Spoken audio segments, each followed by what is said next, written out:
I wrote a story once, and I'd read it. It's a story I wrote a long time ago about a little lightning bug whose name was Lijah. Lijah, like the Elijah of old, wore a mantle. Remember, Elijah had a mantle, and when Elijah ascended, he left his mantle. That's what the Bible records. But anyway, Lijah, this little Lijah, wore a mantle of distress within himself. Not an uncommon ailment, Jim. That mantle of distress, that grind in the belly, that thing that says, "How long, Lord?" is the grandest blessing anyone can have. Because it's the goad that keeps complacency from setting in. It's that which has us up and about the business of self-discovery. Consequently, it's not bad, but a blessing. But how long? How woefully long it takes to understand what a blessing it is. And little friend, yours is a grand blessing too. Anyway, Lijah, with his uncommon ailment, said, you know, he wanted to know about himself. He wanted to know who he was, why he was, what he was. And while his companions seemed content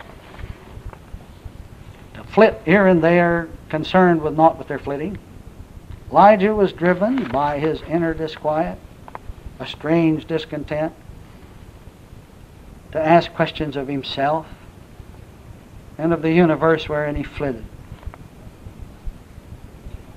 One day, in the blazing light of the high noon, Lijah flitted from updraft to downdraft, from east wind to west wind, and occasionally into a southern wind, searching for himself, searching for the real, asking millions of questions, but finding few answers. Who am I, he asked again and again, while he bounced from breeze to breeze, from one teacher to the next, from one guru to the next, from one book to the next, from one lecture to the next. Well, the sun was bright and hot, and the quest seemed long and wearisome, and the more Elijah looked, the less he found. The more he listened, the less he heard. The more he asked, the more answers he got, and the more confusing and conflicting were all of the answers and half-answers, and he couldn't tell the one from the other.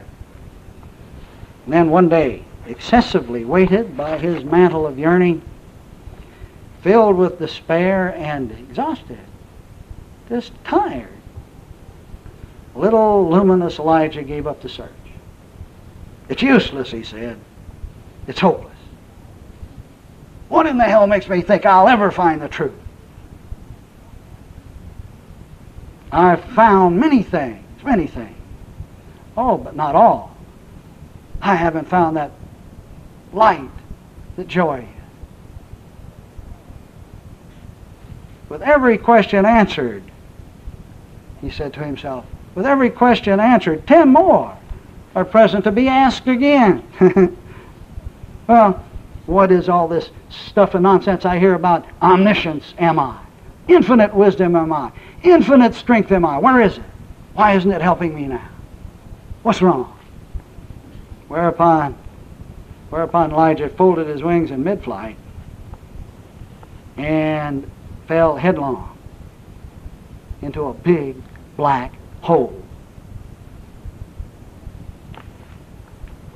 I pause this for a minute for an aside. It's interesting that our astronomers are so very much concerned at the moment about the big black holes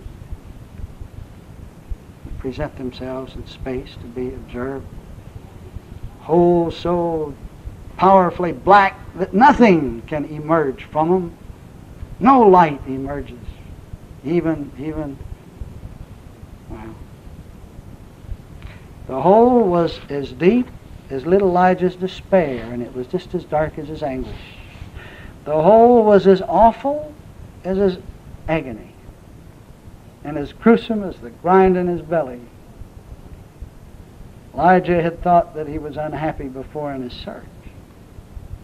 But now, this gloom, This black hole, this gloom of the black hole knew no bound.